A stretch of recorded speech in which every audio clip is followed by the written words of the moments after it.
Welcome all in today's video class. आज मैं बताना चाहता हूँ कि HSH में हमारे सेंसेशन मेथड का एक ग्रुप था, मतलब 1 साल का हमने कोर्स किए थे सेंसेशन मेथड से under the mentorship of doctor Shashikant Shinde sir. और उसी क्लास से शशि सर के ही अंडर मेंटरशिप उनके स्टूडेंट रहे डॉक्टर श्रावंती मैम। इनका आज प्रेजेंटेशन है, फर्स्ट केस है इनका आज HSH प्लेटफॉर्म पे। तो मैं HSH की तरफ से, शशि सर की तरफ से, हमारी पूरी टीम की तरफ से, इवन एडमिन ग्रुप की तरफ से, मिनरल ग्रुप के जो पार्टिसिपेंट्स हैं, जो हमारे स्टूडेंट्स हैं, उनकी तरफ से उनका वेलकम करता हूँ। इनके बारे में बताता हूँ कि ये फिलहाल स्विट्ज़रलैंड में प्रैक्टिस करती हैं। इनके काफ़ी पेशेंट्स जुड़े हुए हैं ऑनलाइन के माध्यम से। ये ऑस्ट्रिया, यूके, जर्मनी, यहाँ तक पेशेंट्स देखती है। सेंसेशन मेथड को हाल ही में इन्होंने ज्वाइन किया है, फॉलो कर रही है। क्लासिकल मेथड्स को फॉलो करती हैं ये। क्लासिकल मेथड से काफ़ी सारे उन्होंने स्टडीज़ की, और ये योगा भी टीच करती है, मेडिटेशन अच्छा करती है, वहाँ के क्लासेस लेती है। डिफरेंट कंट्रीज में इनके वर्कशॉप्स होते हैं। तो ये इनके बारे में मालूमात थी। तो अब मैं शशि सर से भी, अगर उनके पास कुछ अल्फाज हैं बात करने के लिए, मतलब वो अभी अवेलेबल हैं, तो उनको इनवाइट करूंगा कि आप भी कुछ बोलें। Welcome Shashi sir. हम लोगों ने तकरीबन 1 साल का एक सेंसेशन का कोर्स किया, और उसमें सबसे ज्यादा सवाल पूछने वाले, डाउट पूछने वाले एक ही पर्सन थे, वो थे डॉक्टर श्रावंती मैम। और उनकी वजह से बाकी कोई सवाल पूछ नहीं रहा था, क्योंकि वो सब लोगों की तरफ से सवाल पूछती थी। सवाल पूछने में एक 2 किस्म के सवाल रहते हैं। एक तो आप मेंटर की टेस्ट करते हो या सिस्टम की टेस्ट करते हो, और दूसरा एक एटीट्यूड ऐसा रहता है कि मुझे सीखना है, मुझे समझ में नहीं आया। तो श्रावंती मैडम की जो डिटेलिंग थी, to know everything in detail, वो काफी एडोरेबल थी। और मैं हमेशा कहता हूँ कि आप सवाल पूछते रहिए, क्योंकि आप जब सवाल पूछते हो, कम से कम 99 लोग ऐसे रहते हैं जिन्हें दिमाग में ये सवाल आता है, लेकिन वो डेयरिंग नहीं करते पूछने की। So that's very incredible on the behalf of Dr. Shravanti ma'am, and she has learned with lot of efforts in detail, and now she's up to the mark that she will present a case in front of us. And from my warm heart, I welcome her and wish her all the best. You can start, ma'am.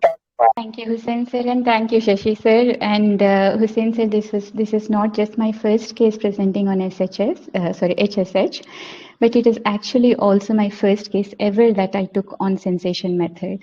Okay, so again, also to Shashi sir, I want to. I mean, this is actually I'm presenting this as a dedication to Shashi sir for everything that he has done, and for everything his help in helping me understand the whole system, whole method. I mean, like his patience was really to no end. So thank you very much, Shashi sir, for that. And I would like to also thank all the doctors who participated really well, tried very hard. Some doctors really tried very hard. And for that, I think that was very commendable. And thank you for that. Someone should read the case, I think, right? Consultation was online through video call. The patient's presenting complaint was recurring after ulcers, which this time were particularly big and bad. He is a 42 years old man, unmarried and unattached. Doctor, tell me all the problems that you have currently and had in the past in the way you remember. Patient, hay fever. The episodes were very bad when I was around 10, 12. The allergic reaction I felt mainly in the eyes, itching and sneezing and nose running all day. The 2 things that I'm allergic to most is the high grass you get in summer, and hazel, not necessarily the nut. but the pollen from hazel. Usually there is medication or anti-allergic and I take it. I also have some allergy to nuts. It mostly shows if it's the walnut, but it just hurts on the inside of your mouth and the skin is irritated and tender. And I did have these blisters in the oral region also for quite a long time. They come quite frequently. I think stress is definitely a factor. My dentist says a lot of people have it for citrus fruits, but I'm trying to avoid them. Other than that, I've never been really sick, at least since I can remember. Doctor, anything else? Patient, I do have the aura sometimes, like some people with migraine get. Field of vision flimmers. There is this thing like hot air in the eye. I haven't had it for a while, but it was there. Sometimes it shows up and then I need to focus and calm the eyes and usually goes away relatively quickly. But when it comes in a bad moment, like when you're trying to write or drive or focus on something on the computer, it can make it impossible because you just don't see enough. Doctor, please describe this some more. Patient, it is completely pain-free. It looks blurry, like how they blur faces of people on TV sometimes for confidentiality. It can be anywhere in the field of vision, but it is spots like 3 to 6 spots of varying size, last for like 5 to 6 minutes. I just close my eyes and give them rest when this happens. Doctor, okay, anything else? Patient, I have sensitive gums. It also bleeds a lot when I use the dental floss, so it doesn't take much to make it bleed. In general, my mouth health is not very good. Doctor, okay, do you know if you were given birth naturally or cesarean birth and if you were breastfed? Patient, natural birth, and as far as I know, was breastfed. Doctor, okay, now please tell me about these blisters/ulcers in your mouth. Patient, I've definitely had them for over 15 years, usually on lower lip and inside of the cheek. Once I had a big one on that punching bag like thing in the mouth. That's how he described his uvula, and that was very bad. You cannot eat anything because of the pain. It burns, especially if something touches them. Usually it starts as blister, it grows and it's not painful unless you accidentally bite on it. But then they burst. It looks a bit like inside of a shell. The bursting is also not painful, but the skin on the inside is so sensitive that if anything touches that, like food, that hurts. Doctor, what kind of food do you like? Patient, sweets mostly, but I also like pasta kind of things. I try to limit oranges and pineapples and kiwis. I love kiwis. Doctor, and then you said that stress makes it worse. Do you actually see a correlation? Patient, yes. Usually when I have the blisters, I realize, yes, I'm stressed. Doctor, okay, what kind of stress normally brings these up? Patient, sometimes like when I'm feeling lazy and procrastinate things until they become big issues. Doctor, okay, so what was it this time? Patient, it comes down to the question whether I want to stay in the company or not. I'm scared to make a decision. I overthink everything. Want to think of every possible angle and think of 70,000 things that can go wrong. Look at the way he exaggerates things. 70,000, right? He could have used any other number. Okay, doctor, what exactly would make a thing to have gone wrong? Patient, I have this please everyone approach. It's usually when you try to make a decision that makes everybody happy, which never works, of course. So it's this desire to do right by everyone or at least not hurt anyone. And that sometimes goes wrong. I did debate for quite a while if I want to buy a property, and in the end, I actually made the decision and bought this apartment, and I'm very happy with that. I mean, it could have come with a big leakage all behind the walls and big hole above the roof, right? So there's nothing nothing went wrong. But it could have been that the place had huge damage that is not visible, and then it would have been wrong. But if we are going back to the silly car thing I bought, it actually 5 to 6 years ago, I shouldn't have bought it and should have known, because in retrospect, I saw that things are wrong with it. Looking back and knowing that you should have seen it, that it was there, plainly visible. Doctor, okay, you said that you would like to not hurt someone. Let's say that there is something that you have done and that hurts one of them. What happens then? What is your experience of it? Patient, I second guess pretty much every decision that went to this point to think of how I could have avoided it. And then sometimes they try to say to myself that it's actually their fault, but that doesn't work. So I look for excuses and start second guessing every decision that led me there and how I could have done better. I look backward continuously rather than look forwards. On one hand, I try to see the error from my side. What did I do wrong? How could it have been better? Where was the mistake? Of course, there's also an over apologizing, because of course you apologize even if you think it wasn't your fault, because you think it's just the thing to do. Doctor, do you feel it is deserving that you apologize? Patient, I think I do it to de-escalate because I see that the person is hurt. Maybe it's the chicken way out, to apologize and then just hope that this will make things better. Doctor, so let's say for whatever reason it did escalate. What does that make you feel inside? Patient, I feel hurt on one side and anger on the other. I would resent that person. And then I try to avoid that person going forward. Because when you have this group of 10 people, I usually try to interact with only the people I like. I am just on the train. If I am just on a train with 20 random people, yes, I can make decisions that affect all of them like I could. For example, I could decide to urinate there on the train. That would probably annoy some people. But I mean, let's face it, we are not going to make those decisions, right? Doctor, you are doing really good and thank you for that. I want you to think about this next question carefully and answer. So let's say you find out someone is hurt because of you. What is the first thought that comes into your mind and what happens in your body at that moment? Patient, one of the first thought that comes into my mind is usually, oh shit, I fucked up. Why did it happen? What did I miss? What went wrong? Where did I go wrong? What happened or why did I not see this? I don't know if there is a physical reaction that I could name. So you're like, ah shit, I misjudged the probability. I should have taken that into account. Doctor, why do you think it is important to you that you don't hurt anyone? Patient, I think inside I feel if I do not hurt people, then they will not reject me, they will not leave me, they will not hate me. If I hurt people, they might leave me. Reject me, hate me. So this is coming from this need or from this fear that I'm not good enough and my self-loathing or what you call. So I won't be left alone. Doctor, alone. Just that they will leave me, that I will be shunned. Doctor, you will be shunned. Patient, basically just like if you are expelled from a group. Doctor, okay. What is the opposite of this in your view? Patient, loved. Doctor, I'm going to send you a picture. Can you please look at it and tell me what comes first in your mind? Don't think about it. Just look at it and tell me what comes in your mind as the first thing. Woman 1. Patient, the first thing that comes to mind is like, oh no, please no. Doctor, and patient. There is a mixture between not disgust but fear. Maybe there is disgust. Maybe that is disgust. But I think it's fear and the like, please don't touch me. So a sort of revulsion maybe. There is something that is disgusting to that person and she's like, no, keep that away from me. Doctor, can you please describe the word disgust? Patient, a fear of something and you don't want that something to interact with you physically in this case. So like you don't want something to touch you or you don't want to touch that, you don't want contact with that thing. It can be like dirt or whatever, but the fear of it or touching of it or it interacting with you.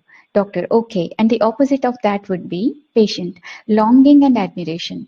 So longing for something to interact with you or to have it, and then admire something and therefore wanting it, wanting to be near it, wanting to have it. Doctor, okay, all right. So I'm sending you another picture, tree. Patient, I guess in terms of emotional response, peaceful. Doctor, what would be the opposite of this? Patient, something is peaceful if certain things align or certain things are groups or if one of them is broken or different to the extreme. Doctor, describe the word align. Patient, it has to be quiet, calm, non-threatening. For example, I don't hate dogs, but I'm not a dog person. But if I see a dog that's just lying there, it's quiet, it's sleepy, and it may be yawning, and I would say, hey, that's a peaceful picture, right? Doctor, okay, what will be threatening? Patient, aggressive people or animals with postures like with the dog with flexion and bares its teeth, maybe growls and threatening a person, invading your personal space with a posture that is threatening, that is like an aggressive body posture. So the prospect of a violent encounter would be threatening. Doctor, violent encounter. Can you please describe it a little more? Patient, integrity, whether it's physical honor or let's say mental. So an intrusion of personal space always comes with it, and trespassing or breaching of limits of what is acceptable and what is not. And then the violation of those limits, be they by society or be they by common sense or just human nature in terms of what we like and what we don't like. Violation or breach of treaties that are implicit or simply specifically made between different people. Look at the beautiful way this patient uses the words. I mean, it's just really amazing. amazing how expressive he is of what he's feeling inside, right? So then, doctor, and what happens to you when something or someone breaches this? Patient, it's hard to say because it's hypothetical, right? It has never happened to me. Scared, maybe some shame. Doctor, what is your experience of shame? Patient, I guess it comes back to fear of rejection. Once when I was about 15-ish, there was excursion at school. I was told I stink by some people there and I felt so ashamed and I hated it and I still hate having experienced that. This is difficult because I try not to remember these things. Doctor, what is the experience in your body when you were in that situation? Patient, unpleasant. All these negative feelings. I usually start to sweat and feel threatened. Shame always comes from having done something wrong, right? I feel like I failed somewhere, so I must have done something wrong and then I'm ashamed for. These are difficult ones, and sorry, I should stop apologizing. I struggle with this question. I can't. Doctor, you're doing really great. No problem. It is okay. Do you think you can do better with the word fear then? Patient, if you're afraid of a negative outcome, you try to really cover every angle and think of every possibility to not make that happen.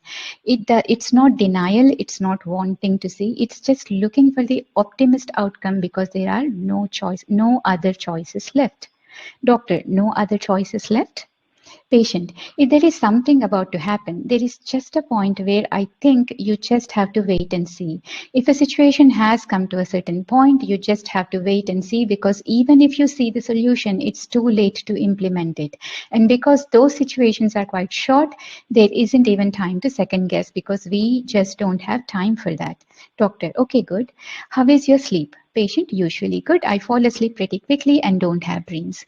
Doctor, you don't remember any dreams at all? It could be from a long time ago. It doesn't matter. Patient, I have this recurrent dream. That feeling of falling backwards and not hitting anything, that falling into an abyss backwards and I woke up. But this one, it's like you fall back and you expect to hit either the floor or something, but there's just nothing and you fall into nothingness and then you wake up. It is an intense experience. Doctor, can you describe this experience? Patient, the shock comes down to the short drive. So that's really something you didn't expect. It's the fact that you don't expect this to happen when you sit on your bed or lay on your bed and then you just fall. That's just not possible. And the shock comes from this manifesting the scenario that you didn't even expect and it just happens. I think it is an absolute impossibility of it that shocks you because as a rational person, you just can't deal with things that are just not possible. That breaks your world there. I mean, just really amazing way he uses the words here. Okay, doctor, breaks your world. Patient, it's the feeling of having the rug pulled from under you.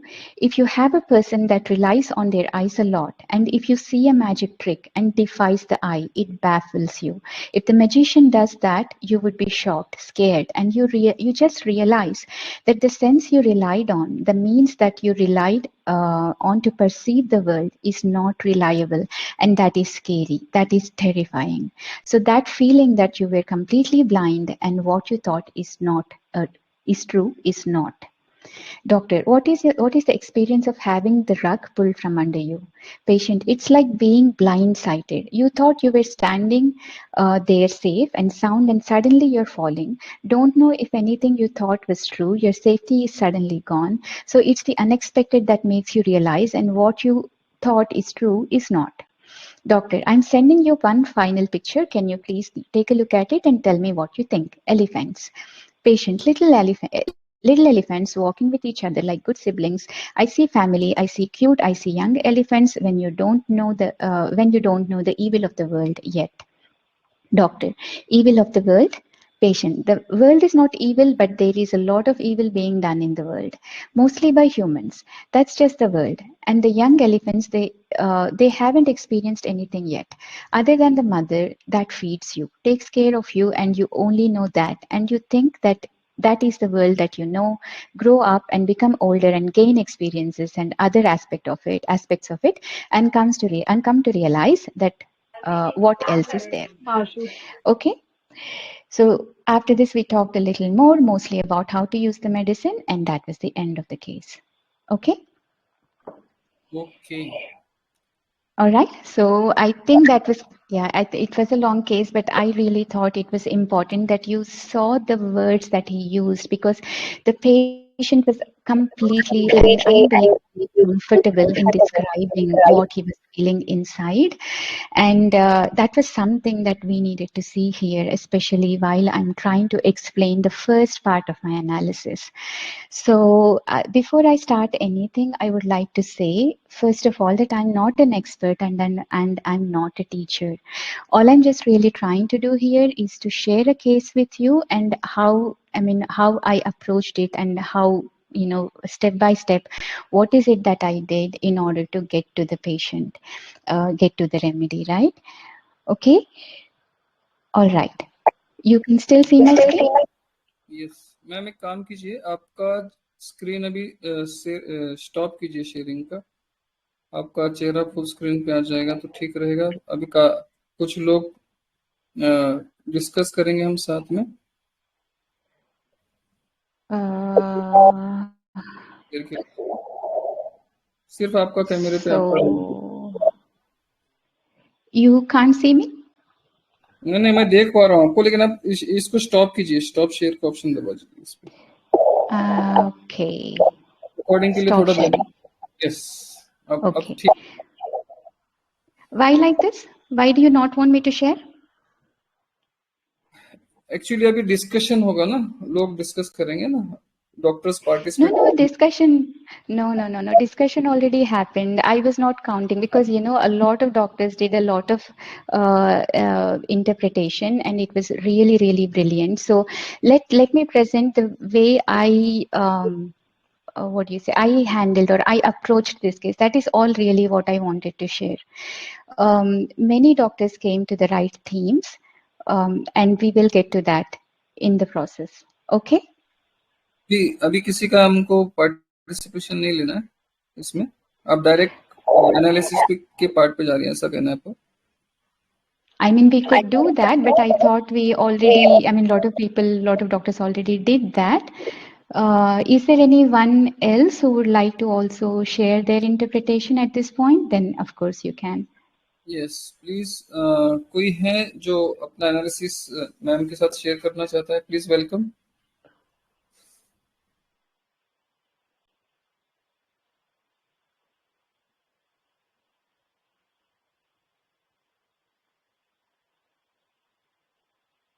Hello, किसी ने case पढ़ा है या अभी सुना है? जिस तरह आपको केस समझा है, आप प्लीज बताएं कि आपकी अंडरस्टैंडिंग क्या हो सकती है। भले आप इस सिस्टम से वाकिफ हो ना हो, कोई इश्यू नहीं है। भले आप सेंसेशन जानते हो ना जानते हो, कोई इश्यू नहीं है। जिस तरह भी आपको केस समझा है, कल शाम से एचएसएच में केस पोस्ट हुआ है इसीलिए कि आपको वक्त मिले और आप एनालिसिस करें। अगर फिर भी आपको वक्त नहीं मिला और आपने जितनी बातें सुनी हैं, जितना मैम ने नरेट किया है केस को, उसमें से आप क्या अंदाज लगा सकते हैं? अगर आप बात करना चाहते हो, माइक ओपन करके बात करें please.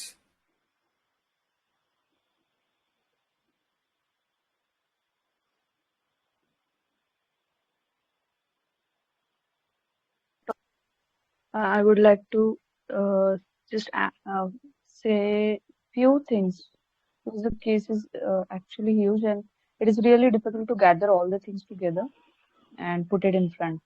So I had to read it 3 times. Still, I'm not able to recollect it. So he is low confident person. What I felt is. Mm, the other thing is he's not able to uh, face the world actually. Yeah, And very good. he's missing or wanting something around him or for him, I would say. Yeah.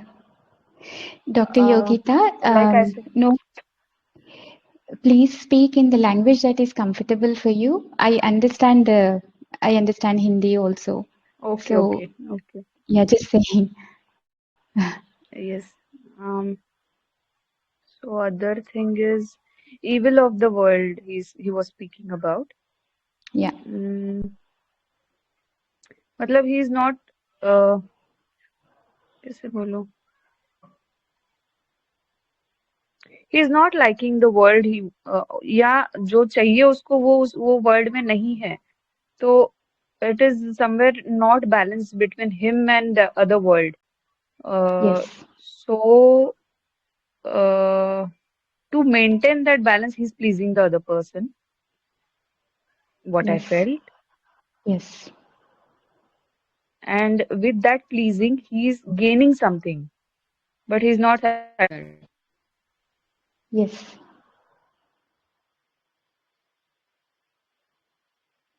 And Yes. what I said was he was missing the warmth in his life, of the family or of, yes, उसका जो बचपन का incidence है, definitely it is connected.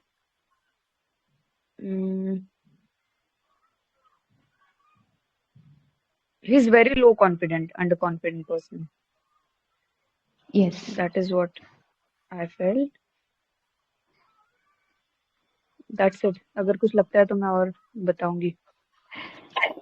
कुछ analysis का कुछ part हमारी paid group के क्लास में भी आया है, तो उसको भी थोड़ा सा मैं नरेट करना चाहूंगा ताकि वीसी में रिकॉर्डिंग में भी आ जाए उनका part.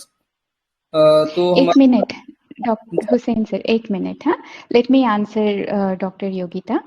Dr. Yogita, you caught it really well. And one thing you said, the case was long, and you were trying to, because when you read it again and again, also sometimes it becomes difficult to capture all the things, and I totally understand that.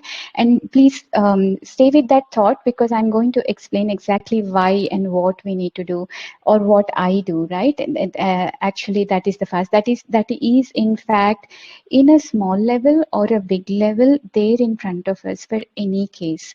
Just trying to capture or summarize the feel of the patient in order to, and then just remove all that is not necessary, and then only concentrate on what is our necessary or prescribing items, is something that we need to do as the first step. So yeah, I'm going to explain that. And I think that was also a point that was raised by a lot of other doctors. So I wanted to take a minute here to address that. Okay. All right, Hussain sir, please continue. Yes. जी, और किसी को अपना analysis देना है जिस तरह Yogita ma'am ने भी बताया, या फिर मैं अपने पेड ग्रुप का जो मेंबर्स है, रिस्पेक्टेड डॉक्टर्स, उन्होंने क्या क्या लिखा बताता हूँ. मिनरल किंगडम 4th रो एनालिसिस का पार्ट सिर्फ सुना रहा हूँ थोड़े 1-2 मिनट में. किसी ने लिखा है कि कॉलम 2 का फील आ रहा है. देन लैक्कैन की तरफ भी लोगों ने काफी इशारा किया है अपने एनालिसिस में कि हमको लैक्कैन जैसा लग रहा है. And lack group of the remedies की चॉइस की है किसी ने. देन अभी मैं किसी का यहाँ पे नाम नहीं लेना चाहता हूँ. कोई कह रहा है कि प्लांट किंगडम है, किसी ने कहा कि लिली फ्लोरी फैमिली से हो सकती है. उसके बाद थुजा किसी ने कहा है कि थुजा का भी प्रेजेंटेशन ऐसा हो सकता है. हरासमेंट है, रिजेक्शन है, काफी नेट्रम्यूर का फील आ रहा है हमें, इस तरह से कहा है. फिर बोरैक्स का फील बताया है, बोरॉन नेट्रम की तरफ भी लोग गए हैं. देन रीड और कुछ बचता है तो, और काफी लोग कंफ्यूज हैं एज यूजुअल. कंफ्यूजन तो रहता ही है. फियर ऑफ रिजेक्शन को काफी लोगों ने मार्क किया है ग्रुप में, रेजोल्यूशन को भी मार्क किया है.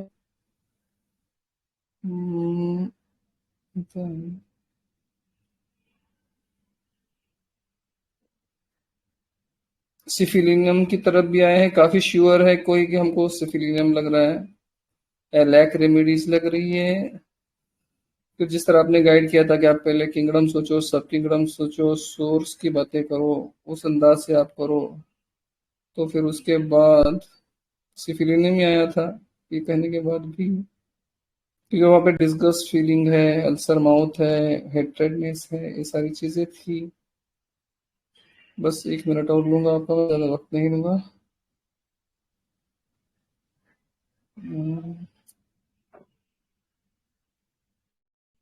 शशि सर भी अपनी कमेंट्स दिया था शशि सर ने कि वो भी काफी कंफ्यूज थे आपकी इतनी बड़ी केस प्रेजेंटेशन से। देन मैग्नीशियम का कंपाउंड किसी ने कहा कि मैग्नीशियम हो सकता है, और So confused nahi, sir. He was trying to give us clues. He was not confused for a single second. हम तो स्टूडेंट है ना, हमने जो पढ़ा वो बता रहे हैं आपको। अभी आप दोनों का केस में मैं वाकई कंफ्यूज था, क्योंकि मैं कोई एक रेमेडी पे, एक सेंसेशन पे नहीं आ सकता। I was very desperate to solve this case, but क्या है, स्टूडेंट के हाथों से हार हो जाए उसमें बढ़िया बात रहती है। शिष्य तो परा गया, इससे इस शिष्य ने मुझे हरा दिया इस केस में। गुरु ने चेले को हराया। Sir, not even. You will know. Okay, please continue, Hussain sir. Yes, mammals के माए हैं काफी हद तक, और उसके बाद कोई कह रहा है कि एनिमल है, लैक कैन हो सकता है क्योंकि सारे इश्यूज हैं। फिर किसी ने कहा कि प्लांट, थूजा, हुरा, मैग्मूर, अलगाई, also lac remedy, possibly lac humanum, nosode, pyrogenum. Then Like deaf भी कहा गया था। लाक डेव भी कहा, फिर फेबेसी फैमिली के बारे में बताया गया, मैमूर के बारे में फिर से बताया गया। तो इतनी बातें हुई थी हमारे चैट में, तो ये भी जरूरी था नोट डाउन करना यहाँ पर, ताकि और लोग भी सोचे कि किस तरह हम सोचते हैं, बात करते हैं। अगर हमारे पेड क्लासेस होते हैं, हम किस अंदाज से स्टडी करते हैं। एक्चुअली फ्राइडे से हम ये केस को सॉल्व कर रहे हैं, और वहां से यहाँ पर अभी आपके सामने है। तब आप मैम अपना एनालिसिस पार्ट पेश करें, या किसी और को भी बताना हो, जैसे कि हमारे पैरे स्टूडेंट आप जानती हैं, डॉक्टर प्रमोद मानेश सर यहाँ पर थे। Very good evening. Yes. I'm watching Dr. Ashwavanti Alanko. Good evening, very good evening. Good evening, Dr. Pramod. How are you? Nice to see you again. Same feeling here. First of all, I think it is plant kingdom and Liriflora family. It is my choice. Okay, remedy? Remedy, just now I have heard all this patients complain. Yeah. So, but my choice is plant kingdom. Thank you, Pramod sir. Okay, thank you, Pramod sir. See, lot of people went, I mean, many people, I mean, everybody who read it, I think the first thing they were able to capture is this concept of disgust, is this concept of low self-confidence, being excluded, and all that. So for that reason, some went to Liriflora, for that reason, some went to leprosyphilitic miasm, because it could be a sensation, it could be a miasm, it could be whichever, but that is what is being expressed in the patient. And it is really, really nice that many of you caught this, because this was fundamental, it was very, very basically present everywhere in this patient. And yes, this was one of the sensations. So yes, like Shashi sir said, in this patient there are more than one sensation, and we will try to slowly see how we get to basically, because for me to explain exactly every sensation in this patient, it might be a little difficult, but I will try to explain step by step how we get there, or at least how I handle any case, or how I get to understanding any case to solve it at all. Okay, so let's start. Or anybody else also would like to share anything? Yes ma'am, please start, share the screen. Okay, all right.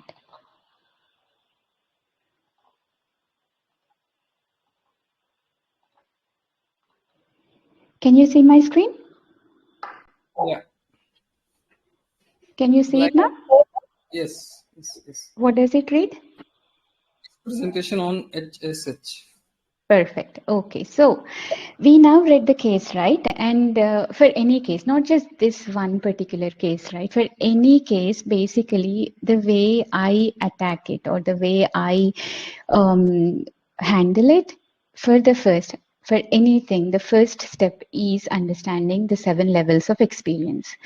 Now, I know this concept has been discussed under various phases in different times, different places, with different cases. So Are you all aware of this? If you are, then I will not explain further about it, but this is very important. If you want me to explain it, I will. But if you're already aware of this, know about this, then I will skip this. Please go through it. Please explain, ma'am. Please. Okay, all right. Please All right. explain So, it. okay. So basically, see, 7 levels of experience. This I took directly from Dr. Shankaran. Okay. So the way it is said, and it is actually, when you think about it, you will also see it, is that everyone experiences everything in this life in a mishmash of 7 levels. And these 7 levels are: first one is name, second is fact, third is emotion, fourth is delusion, fifth is sensation, sixth is energy, and seventh doesn't have a name. Okay, as we go from first to seventh level, it becomes much more subliminal. The understanding becomes much more, it's almost like solid, liquid, gas, ether.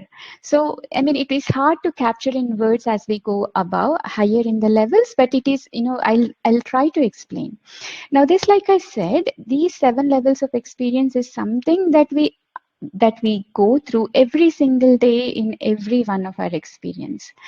I will take an example of a movie from my time, which was very, very popular and very super hit, to explain these 7 levels. Okay. Have you all watched Dilwale Dulhaniya Le Jayenge, DDLJ, how it was called? Yes. Yes. And how many of you watched it more than once? Me, I watched it more than once. I'm guessing more than one person who is listening has watched it more than once, right? So basically, let us try to understand. See, if I say DDLJ, already do you remember the movie? It's just the name. I only said the name. But do you remember the movie? Do you remember the whole story? Do you remember how you went to the movie, with whom and how many times? What was the whole experience of the movie? You may not remember the dialogue to dialogue. You may not remember all the songs. You may not remember every single detail of it, but you remember at least the experience of it, right? When I say DDLJ, you have certain experience of that movie, and you remember that. Is it right? Yes, ma'am. I need some interaction, please, because otherwise I don't know if it is being understood or not. Okay. All right. So that is one. For example, when I'm describing this movie, I can say this is a Yash Chopra movie, or this is a Shah Rukh Khan movie, or this is Kajol's movie, right? And sometimes when we watch not just this movie but any movie, if someone, one of the actors acts in a completely different way, let's say, then we come off and say this person, this actor, say for example Amir Khan, he acted very unlike himself in this movie, right? Do we not say things like that? Right? So, but this is an actor. He has to be unlike himself. He can't be Amir Khan on the screen. He is portraying a role.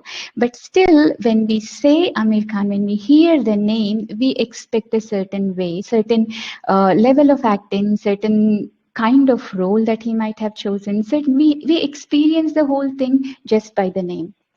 In English language, all the similes are on this level. Like, for example, when a poet says, her smile is like a rose. Now, this poet is being very, very lazy. He's not actually explaining how her smile is. He's saying it's like a rose. He's only giving us a name, and rose is a name of a flower. We have like hundreds of flowers, thousands of flowers, and he's just giving us a name of a flower. But when we hear the name rose, we already have an experience of a rose. Like, for example, it's fragrant, it's pleasant, it's cold, it's colorful, all that. We have certain experience of rose, and then this poet is basically saying that her smile invokes in us this experience which we have when we see a rose. Okay, so that is experience something on name level. Okay. Now let's move to the fact level and let's get back to our movie DDLJ. Now we say, okay, this movie was a super hit and this was released in so many number of centers. This has won so many awards under these categories. Let's say this Shah Rukh Khan wore these many dresses. Kajol wore this color of sari in this. All these are on fact level. So there is very little room for interpretation on fact level because a fact is a fact, right? There is very little room for interpretation. So this is the number of centers it has been released on, and that is true, right? So all these items are on fact level. Now then we move on to emotion level. Now I don't even have to say when we speak DDLJ, the emotions are like, there are roller coaster of emotions that we go through in this movie, right? From the beginning to the very end. We feel it with the characters of the movie. We feel the romance between the love between Shah Rukh Khan and Kajol. We feel the hurt when Shah Rukh Khan is being, after he tried so hard, he's been told to leave the home, that we feel hurt. We feel the inhibition that Kajol feels from his very traditionally prejudiced father, from her father. We feel outraged when Shah Rukh Khan is being hit, right? All these roller coaster of emotions, like, any Bollywood movie, really, we go through more or less all the 9 rasas, right? This is what we experience. We come out and then this is experiencing something on emotion level. Now the delusion level. And like I said, as we go higher up in levels, the understanding becomes a little more subliminal and there is more than one way of understanding it. Delusion level, I will explain one way of understanding this. And this is basically simply the story of the movie. When someone comes and says, I watched DDLJ today, can you please tell me what the story is? And you just say very simply the story of it. Like, Kajol is engaged to be married to someone she never saw, and then she made an oopsie daisy, fell in love with Shah Rukh Khan. Now Shah Rukh Khan follows her to a different country, tries to please everyone. So this is all just the story of it. And this is the delusion level. Not just the story, but also the drama of it. Can anyone forget that scene where Shah Rukh Khan is trying, when Kajol is running to catch the train and Shah Rukh Khan gives her a hand? That basically left an image on the whole psyche of the whole nation, right? I mean, even today, till today, we use this scene in some of the movies to depict the same thing. So, and the last minute decision of Kajol's father to let her go. Can we never ever forget Ja Simran Ja, Ji Le Apni Zindagi? That's the dialogue, right? That's the drama of it. And that whole thing, the way we are experiencing it is, we are experiencing it on delusion level. Okay? Now, sensation and others, I will explain in a bit. Now, so far, is this clear? I mean, while we are because like I said, this is something we experience everything in a mishmash of these levels. We are not going to watch a movie and just look at the story. We are going to have the roller coaster of emotions. We are going to know which theater it is released on, at what time it is released on. We are going to know which actors there are on, right? So we experience everything in a mishmash of all these levels. Okay? So far clear? Some feedback? Yes, Yes, Am I yes, audible? ma'am. Okay, very good, perfect. So now we as physicians, what can we do with this information? This is just, this is there everywhere. It's like, normal thing. Then what can we do with this information? How can we use this information as a physician? Okay. Now, one of you please tell me, what is the fundamental law, the nature's law that we use as homeopaths for curing? Anyone? What is the nature's law of cure? It is similar, cure similar. Yes. Or in simple words, I'm going to call it like cures like, right? We know this. Like cures like. This is something we learn already in first year, and it is ingrained in our DNA, right? We know, otherwise this is the whole fundamental basis of our practice. The first like is the remedy, the second like is the patient. The remedy cures the patient on certain level of likeness. We find the remedy that is like the patient, and that remedy is going to cure the patient. Okay? Now, what is this likeness? Which level are we going to find the likeness? And this is where we can use this information as a physician, the 7 levels of experience.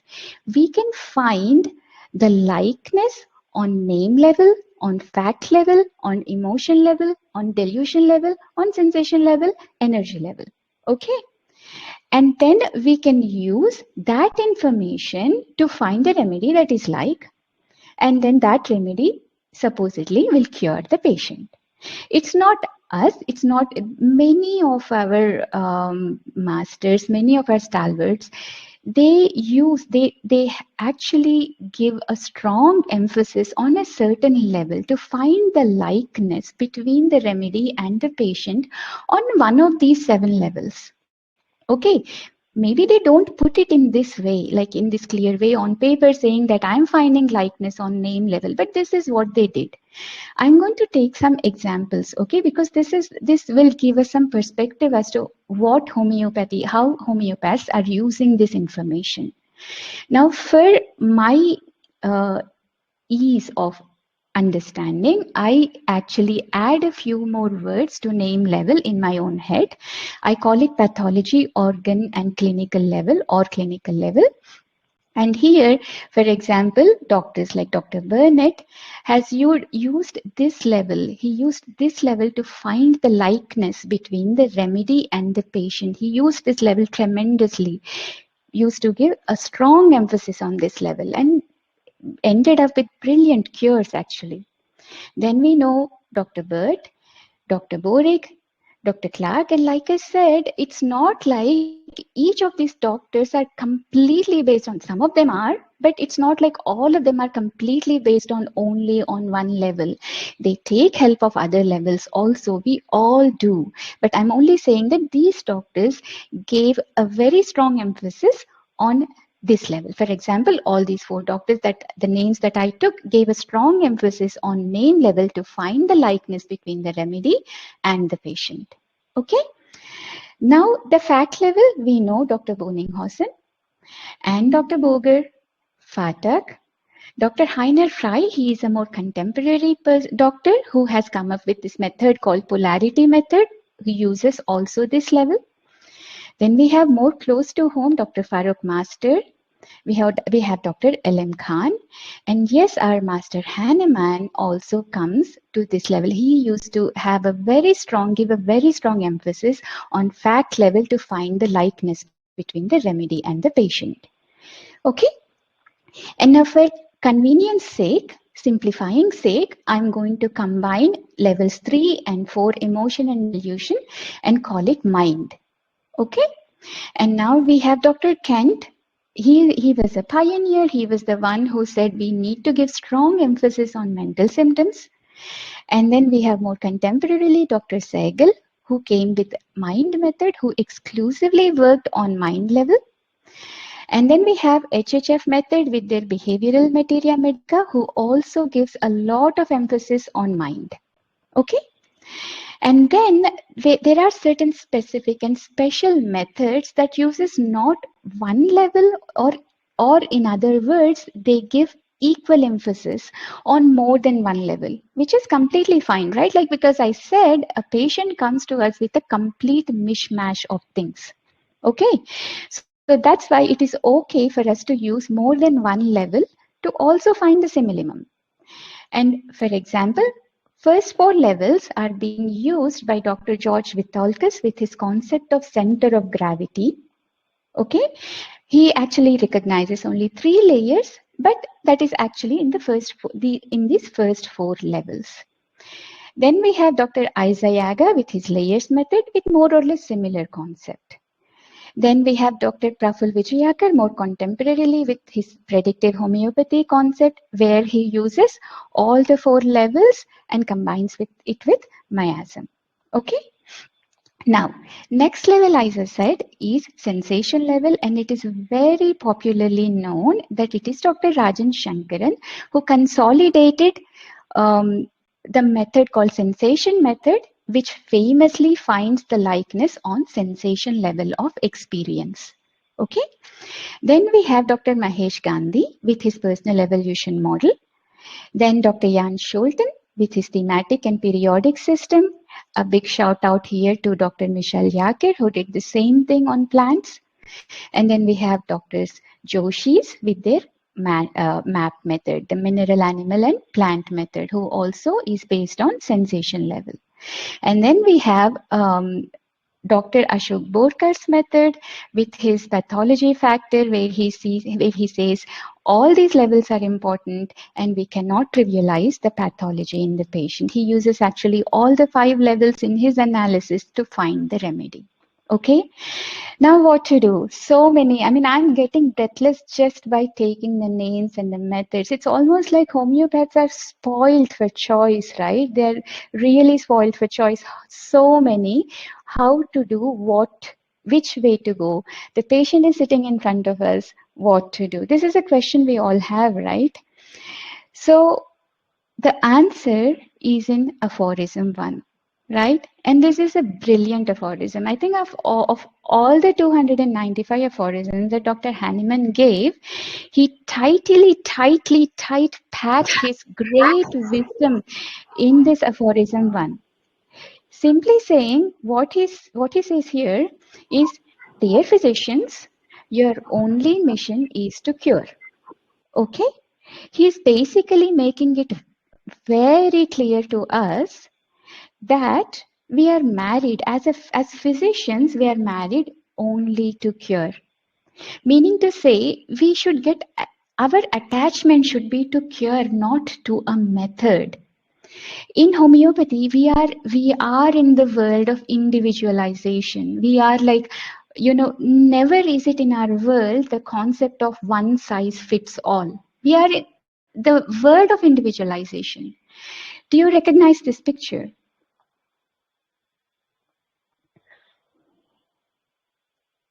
Do you know what this is? Yes, ma'am. Can you tell me what this is? Knife. Yes, there are many versions of this, many simple versions of this. This is a full-fledged Swiss Army knife, meaning to say there are so Army many knife. tools. Swiss Yes, Army. exactly. There are so many tools embedded in a very, very small tool, right? Like you can open it. See, we can use, like, for example, there is a splinter in our leg, right? We can use a forceps to pull it out. We can use a knife to cut the skin around it, and then we can pull it out. We can use a needle to poke it out. There are many ways we can do it. Of course, we can't use a looking glass, whatever we do. Maybe to burn it, I don't know. But yeah, probably not of great use. But when it comes to a splinter in our leg, yeah, we can use one of these 3 tools, and the best tool would be to use the forceps, because that is least invasive and least intruding in this particular case, right? But in another case, maybe we will have to use a scalpel, right? In a different case, maybe we will have to use a looking glass. Maybe in some case, we have to use a corkscrew, right? To be least invasive. That is aphorism 2, right? So in the world of homeopathy, this is the main concept. We have to be flexible. We can't say this is the only method I use. This is for every patient. Because if the patient is coming and sitting in front of us and is extremely comfortable only on name level, he's not giving us anything else. How can we even dream of getting to a sensation in this person when he is not, like, when we can't extract it from him at all? Then we should be able to know. We should be still try to cure him, and that would make it essential for us to choose a method from the name level, right? Are you all with me? Yes, ma'am. Very nice. Yes, Okay. ma'am. Yes, yes. Okay. Now let us go back to our patient. Okay, this is all the theory, and like I said, this is something that is always in the background. Once you understand the 7 levels of experience, trust me, you will see it everywhere. You will see it everywhere in every circumstance of your life, every situation, every conversation with your daughter.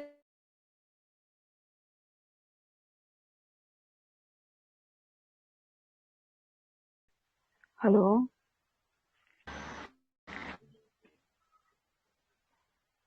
We lost you. Hello.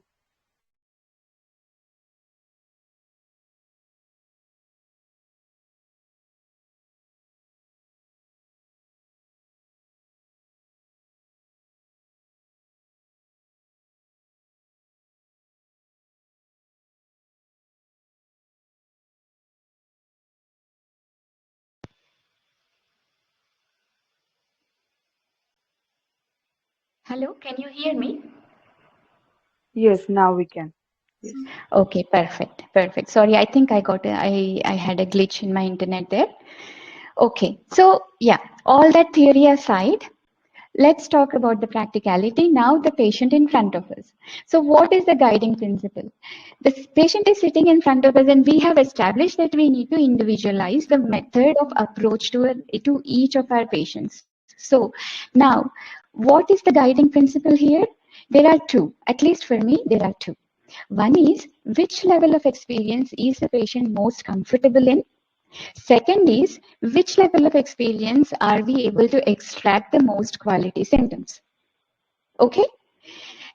If the patient is most comfortable on the sensation level, and this is the reason why I posted the long version. I know I got the feedback that it was considered a long case, but I really wanted you all to see how comfortable the patient is, on which level is the patient is comfortable on. If a patient comes to me and talks to me just a little bit, very, very small, then I would have to maybe do a different methodology or different way of approaching this patient. Sorry Right? to Now tell me, you have read this case, right? And I have read this case, you have listened to it, those who have not read it before.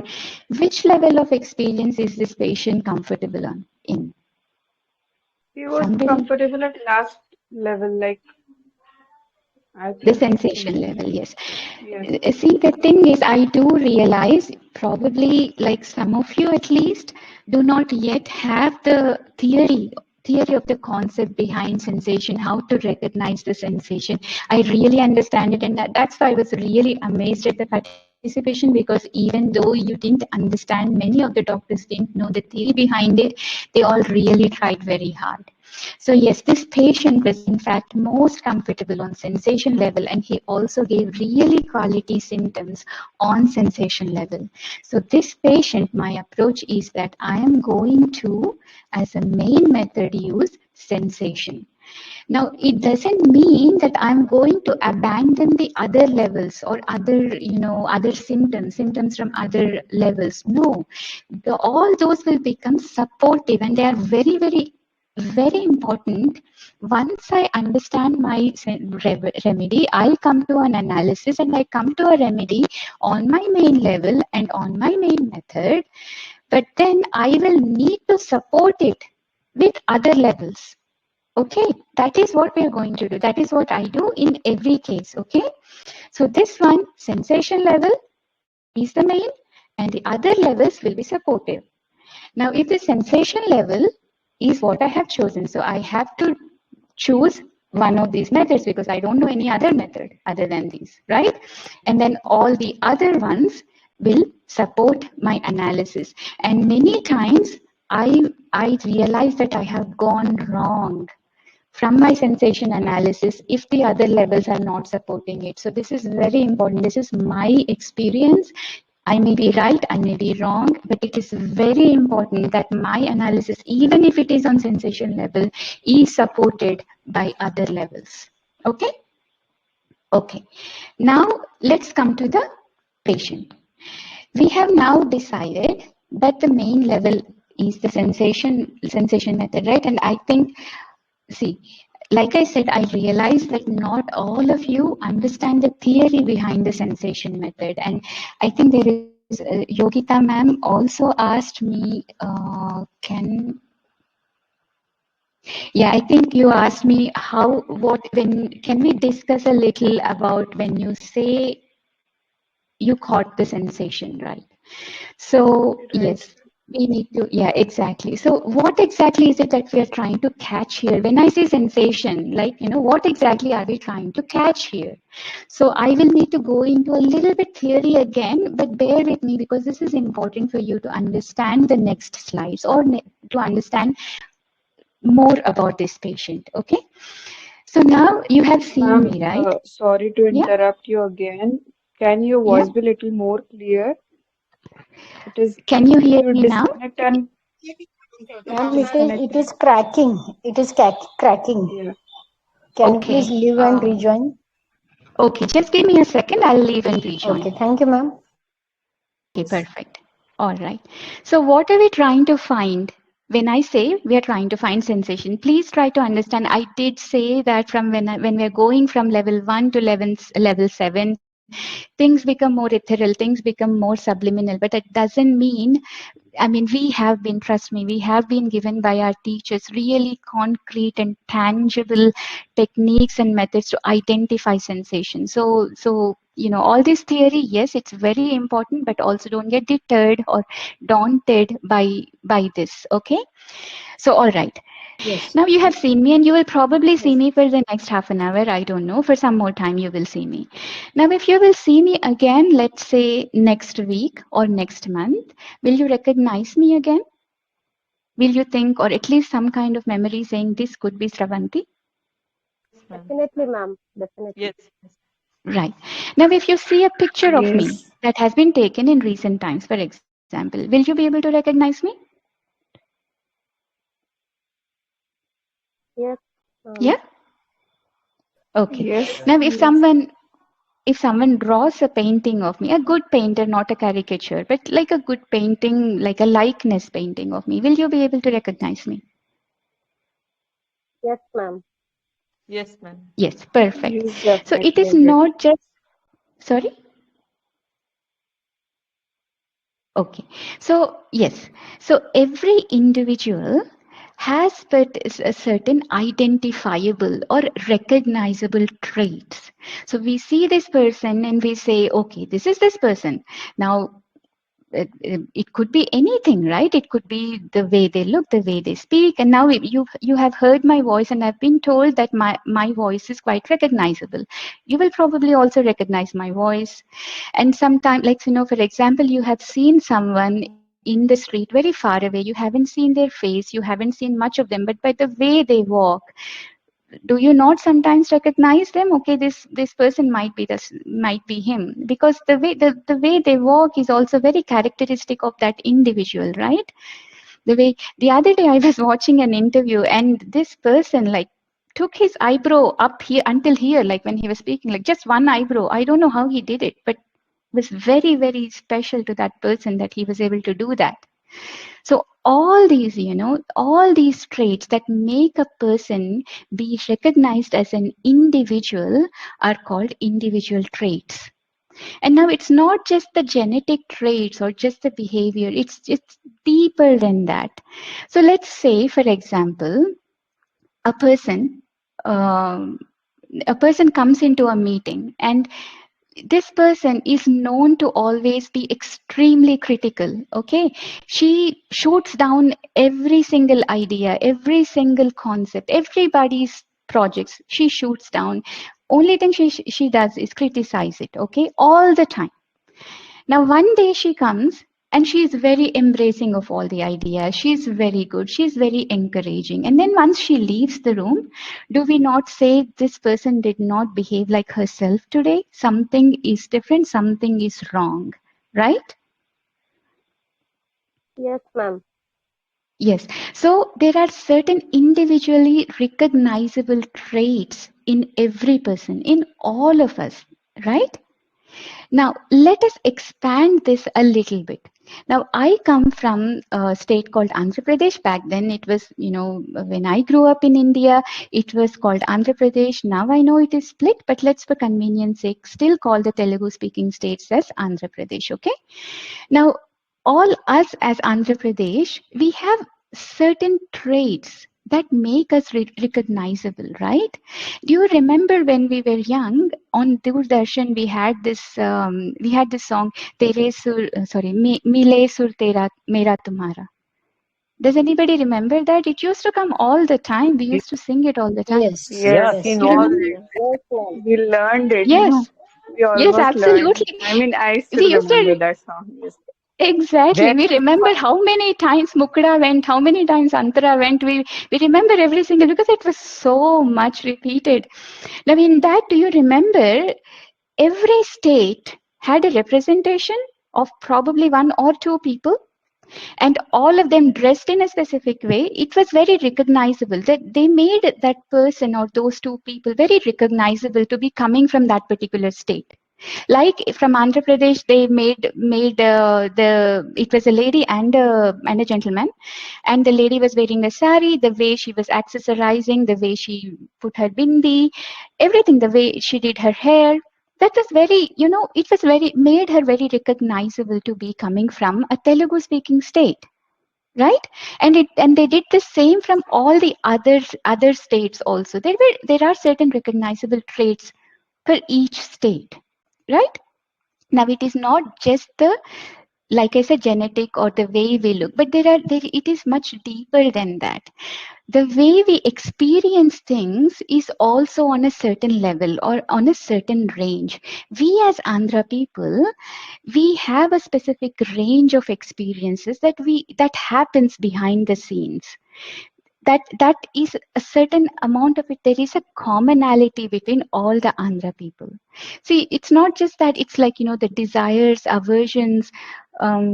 Just this morning, I saw this poster in one of my Telugu groups, and the background was one of the actresses with full of emotion, the eyes full of water. I mean, it was pretty intense picture. And what it said was, biryani is not food. It's an emotion. So yeah, we people from Telugu speaking people, we take our biryani very seriously. We take our chai very seriously. There are certain ways we speak. Our way of speaking Hindi is very recognizable, right? Like with the accent that we have, our language, everything is very recognizable. In the same way, we also experience things in a specific recognizable commonality. Okay? Now we expand it a little more. Let us take a person from India and let us take a person from all the different countries. So all the different country people, will they recognize a person coming from India? We have a specific way. I mean, the color is one thing, right? The color of hair, the color of eyes, the color of skin, that is all there. But there is also other things like the way, the confidence levels that we have, the way we carry on with other people, the way we present the intelligence, the logic, the moral values, the family culture that we have in India. It is all very, very recognizable to a person standing outside of India, right?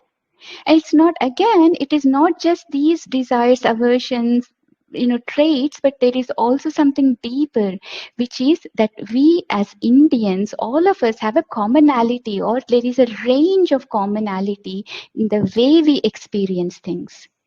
Okay? Now we take one person from Australia, from US, from China, from Africa, from India. Now we have very, very different ways we look. Colors are different, the way the eyes are different, the color of hair is different, the way we walk is different, the heights are different, the way we behave is different, the culture, the moral values are different, the ethics are different. So much are different, but we still all have humanity, right? We all are recognizable as humans. And also, it is not just on this level, but behind the scenes, there is a certain range of experience that all of us humans have. And that is called human level of experience. We all have it. I have it, you have it, everybody who's listening to this have this. We are within this range of experience. Okay? Now pay attention because it gets serious now. See, me as a human, now I have individual experience, the commonality. Now I have human experience, the commonality.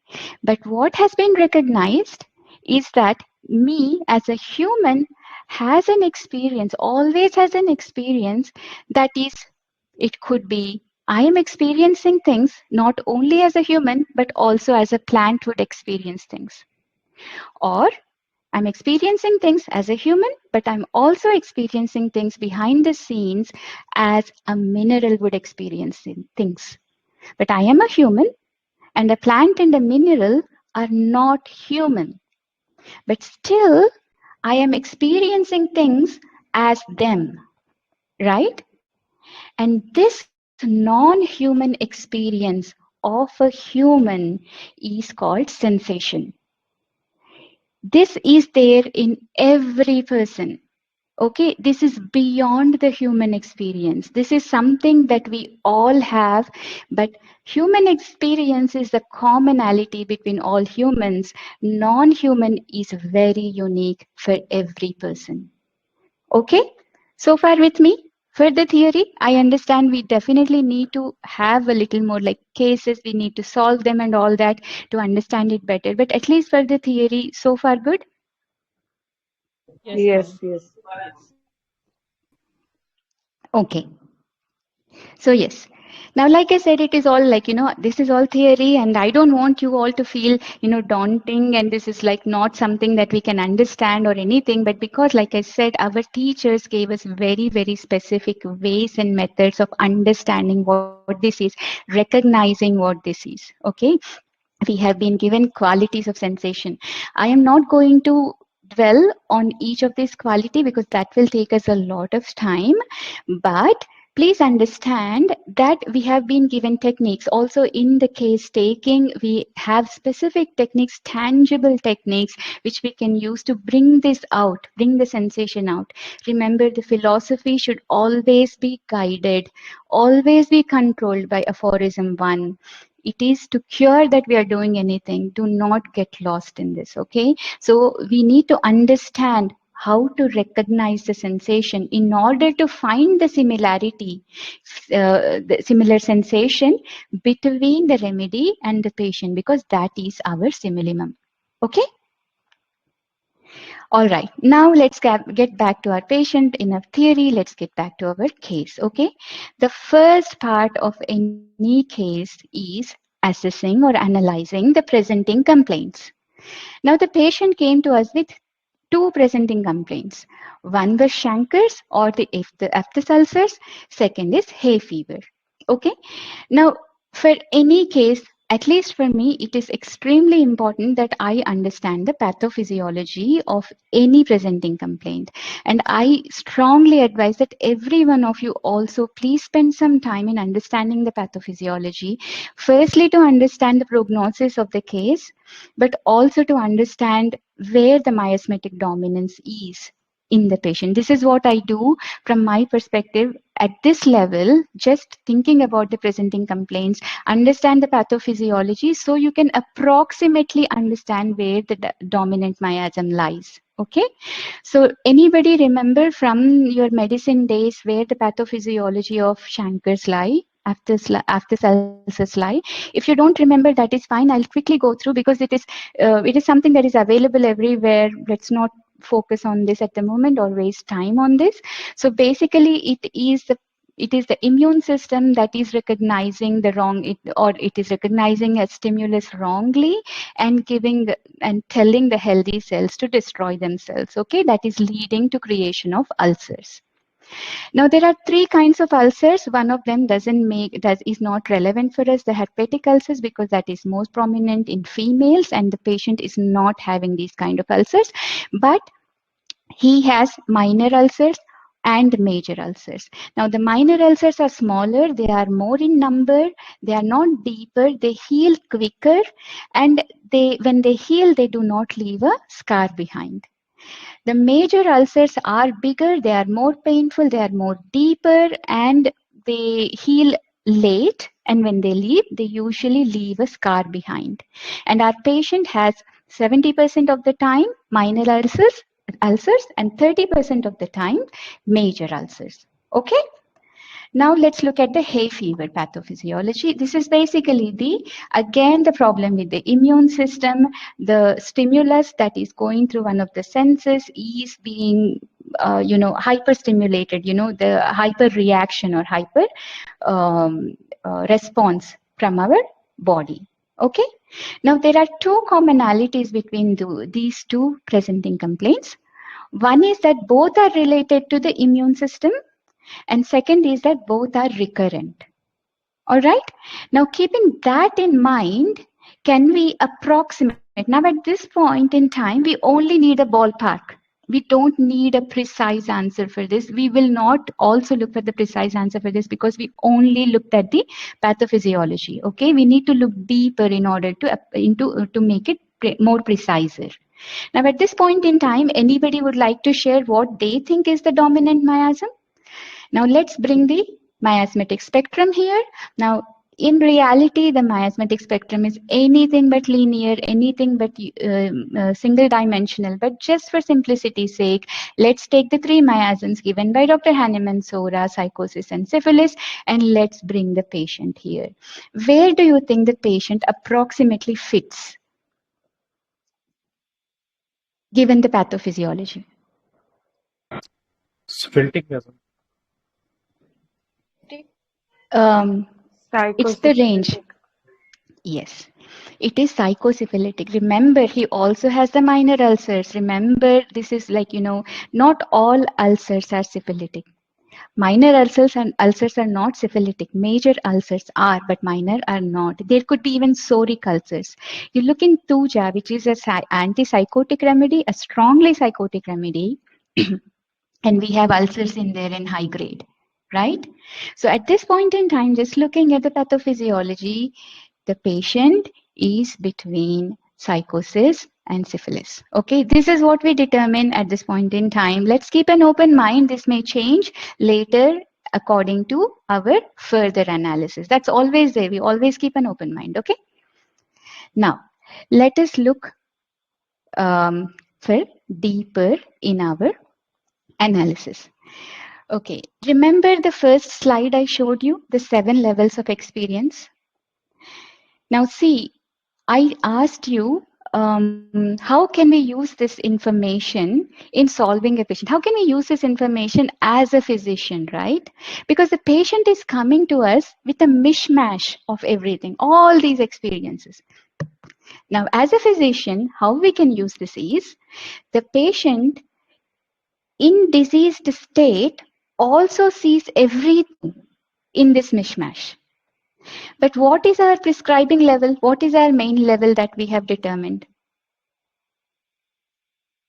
It is?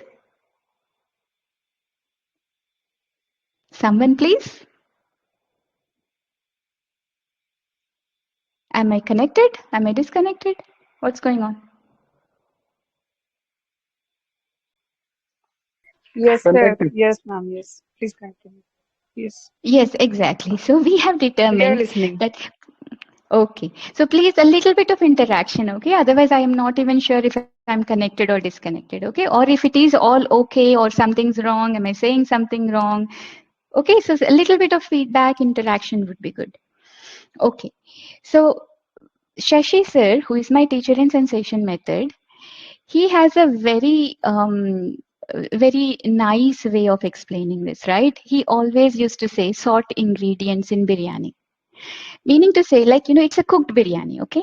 Now, once you cook biryani, like I said, I mean, I know we are crazy. As an Andhra person, we are crazy about biryani, but we, as Indian, we all know biryani, right?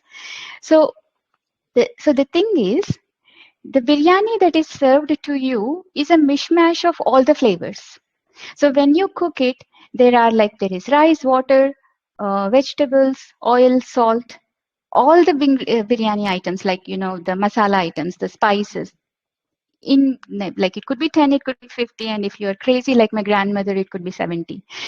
So yeah, so there are so many, but when you cook it and when you eat it, let's say you're eating only the rice part, will it not be induced with the flavor of everything else? Do you only taste the rice? Come on, guys, this is about biryani. You should answer it with enthusiasm. Ma'am, please repeat. I was distracted. Okay, so if you just eat the rice part in cooked biryani, right? Will you only taste the rice or will you taste everything, the flavor of everything else? It will be all together. Yes. Combined flavor. Exactly. Perfect. So this is what the patient is putting in front of us. He is giving us the combined flavor. Every single grain of rice is combined and infused with flavors of everything that goes in as an ingredient. But what is our prescribing level? It is only one of the ingredient. It is only the sensation. That is the reason why the first step for us is to sort the levels of experience. This patient speaks on all levels of experience. What we need to sort is the sensation. Yes, we also need to sort the emotion, the delusion, and we will use that, the fact and the name, we will use that. But for us, prescribing level is sensation. So for that, we need to first identify the sensation. Now I realize that, the theory behind how to identify the sensation is not something that most of you have already know. But what I suggest is I will give the sensations here. So look at the sensations now and read the case once again. This one of the fundamental quality of sensation is that it needs to be there everywhere. It is the flavor that is covering everything. It is in the background, but it shows itself in many places, in several places, right? So look at the sensations here that I am giving and read the case again and see if that makes sense to you. If not, ping me and I will reassess my analysis. Okay. So because this patient, like I said, this patient was very comfortable on sensation level, and like Shashi sir pointed out, he gave us many sensations, not just one. So what I did is I collected the words that depicted each sensation. Okay. The first group of words that he gave was threatening, intrusion, invasion, borders, trespassing, breaching, violation of limits. Dr. Hussain got very close to this sensation. Okay? Again, you go through these words, read the case again, you will see this there in many places when the patient is speaking. This is behind, this is in the background. You will see it always coming up. Now, second sensation, second group is this: illusion, magic trick, baffling, blind-sighted, what you thought true was not, plain sight, denial, no choices left. Okay? So far, okay? Yeah. Okay, perfect. Now, see, and then the third one, this is something that most of you found, like, with the first read, it's actually quite significant. This bit: disgust, rejection, being shunned, expelled, shame, defiling. See, this is the reason why the patient used such beautiful words. The way he explained everything, he was definitely, maybe he is not, of course, he is not conscious, like, he doesn't know this on conscious level, but he's very, very close to his sensation, this patient. Okay, so now we have the themes, we have the sensations sorted out. So now Shashi sir also uses this another analogy of sharbat. So sensation is like sugar in sharbat. So when you each sip of it, you taste the sweetness. It is there. The flavor of sugar is there everywhere. But now, just knowing the sensation is not enough. Our analysis is just getting started. Level 5 is the level where we need to determine the kingdom, and then the subkingdom, and then the source. That's how we get to the remedy. Okay, so now we need to sort sugar in sharbat. Okay, this is what we have to do now. All right, now tell me, what do you think is the kingdom of this patient? I will tell you the fundamentals or basics of recognizing sensations of on a kingdom level, and most of you already know this. Plant, there is a desperation towards sensitivity. Okay. Animal, there is a desperation towards survival. Minerals, there is a desperation towards structure. No swords, you will find desperation everywhere. Okay, now let me read an answer that the patient gave. Let me find it to one of the questions. I think that is where I asked, what comes to your mind immediately? He said these, he gave these things many places, but I thought I will read this. Okay. What is your first thought when, what comes to your mind when you know that someone is hurt because of you? And this is his answer. One of the first thought that comes into my mind is usually, oh shit, I fucked up. I fucked up. Desperation is on myself. Why did it happen? Desperation is on situation. See how he's shifting? He's giving us, he's not helping us decide. Is it a mineral? Is it a plant? Now, what did I miss? Desperation towards me. What went wrong? Desperation towards situation, sensitivity. Again, he's jumping. Then, where did I go wrong? Towards me. What happened? Towards the situation, sensitivity. So what could this be? What could the kingdom be? Plant kingdom. But he also showed mineral themes. He showed desperation. Did he show desperation only in one area?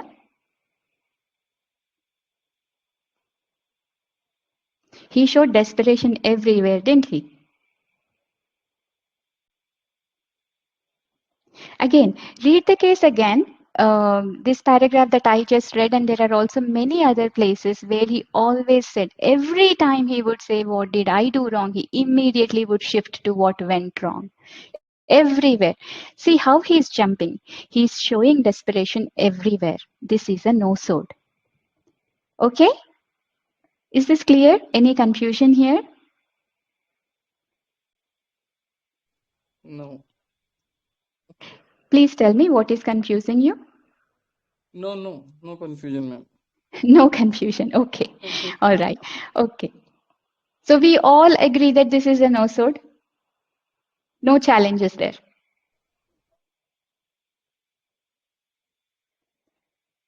Yes, no, something. Ma'am, we are a little confused about nosol, ma'am. How could you? Yes. So see, that is what. So you read the case. Now see, okay. Is this Dr. Praveen? This is Pramod. Pramod, sorry. Okay. Dr. Pramod, see, because you already know about the concepts of sensation, I'm going to explain it in that terms, right? See, when you see the whole case, when you read the whole case, there is desperation running everywhere. What did he say? No choices left.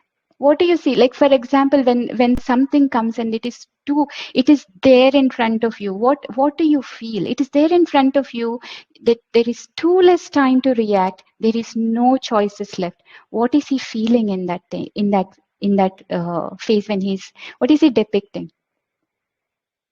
This is the desperation. And it is not there only on one side, on one aspect or one level. It is there everywhere. You see desperation in this patient everywhere. And that's the reason why this is a no sword. What I suggest is, please read the case again, okay? Read the case again and try to see. And if you don't see it, then do ping me, like I said, challenge me, and then we can discuss, and then we can talk again more. Okay? Surely, I Is will that right? read it Is that again. okay? Yeah. Okay. All right. Perfect. Okay. Nobody else challenges that it is a no-suit, right? Because if they challenge, I'll ask them to read the case again. So, No, it is not. okay. Okay, perfect. So let's move on. Okay, now a no-suit. Then what kind of a no-suit is this? Is this a diseased organ? Is it a diseased secretion? Is it a pathogen? We have different kinds of no-suits, but although as soon as we recognize that this is a no-suit, a lot of it becomes very now we had like thousands of remedies. Now it is only a handful of them, so already that is helpful, right? But then from here we need to then again more isolate. We need to get to the remedy. We need to make it narrow and get to the final remedy, right? Now what is it? Now look at this. The first two sensations: threatening, intrusion, invasion, borders, trespassing, breaching, violation of limits, illusion, magic trick, baffling, blindsided, what you thought true was not, plain sight, denial, no choices left. Now, what I'm going to do is I am going to, for a second, stop sharing. Please watch that video and see if you can find these concepts. Okay, I will read again. I just read again the first two sensation, or the group of words that is depicting his two sensations: threatening, intrusion, invasion, and the illusion, magic trick, baffling, blindsided. Those two. Okay, now watch this video and see if you find the similarity.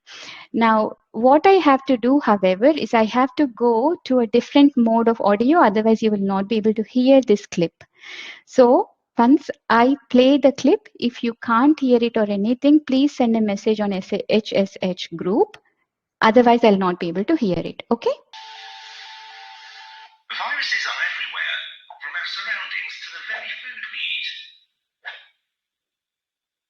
We ingest, inhale, and take in millions of viruses every second. Pretty much all life on Earth has some kind of virus designed specifically to infect it, including bacteria and even other viruses. Viruses are tiny, very tiny. You cannot visibly see them. In fact, they are so small that if bacteria had eyes, even they wouldn't be able to see all of them. Most scientists accept that viruses are not living, but a complex collection of organic matter that is able to self-replicate. They mostly consist of a shell made of protein, which inside contains either DNA or RNA, with enzymes for replication and manipulation of their genetic materials. Are you still with me? Good. Let's look more closely. A virus is actually just a piece or strand of genetic information, usually DNA or RNA, which can be single or double-stranded. Every second. Pretty much all life on Earth has some kind of virus designed specifically to infect it, including bacteria and even other viruses. Viruses are tiny, very tiny. You cannot visibly see them. In fact, they are so small that if bacteria had eyes, even they wouldn't be able to see all of them. Most scientists accept that viruses are not living, but a complex collection of organic matter that is able to self-replicate. They mostly consist of a shell made of protein, which inside contains either DNA or RNA, with enzymes for replication and manipulation of their genetic materials. Are you still with me? Good. Let's look more closely. A virus is actually just a piece or strand of genetic information, usually DNA or RNA, which can be single or double-stranded. This is the virus's genome. It uses this with the help of various molecular machines to replicate itself. However, it cannot do this alone. It must infect some kind of cell. Cells are the smallest unit of life. They manufacture proteins, replicate DNA, and store resources. This makes them perfect hosts for viruses. Armed with its genetic material, viruses are able to infect healthy cells and convert them into mindless virus-producing robots. The virus uses this outer protein coat, covered in small molecular receptors to bind and join to the membrane of a cell. This is essential as it is what determines which cells a virus is able to infect. Once joined, the virus uses several complicated biological pathways in order to force a cell to either accept its genetic material or take in the entire virus itself.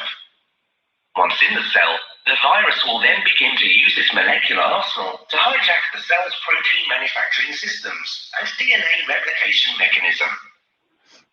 After the virus has integrated itself into the cell's own DNA, the cell will then replicate its DNA and use it to manufacture proteins. Without the cell even knowing, it produces viral protein shells, filling them with virus DNA, effectively making copies of the virus and assembling them.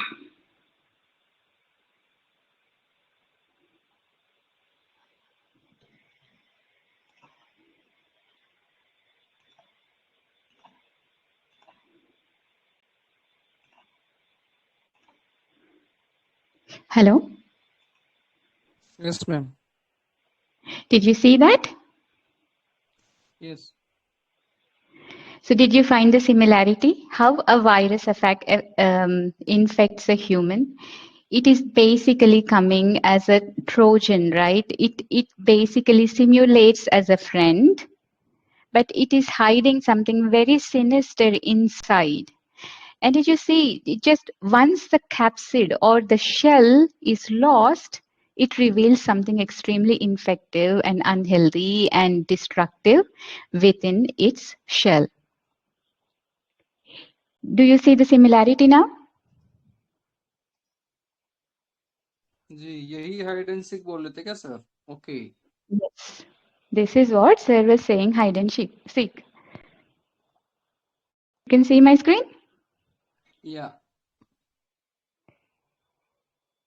So we see this concept of the borders dissolving, intrusion, threatening, trespassing, breaching, violation of limits.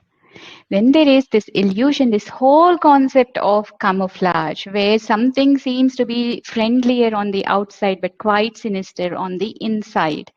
Magic trick, baffling, blindsided, what you thought true was not, plain sight, denial, no choices left.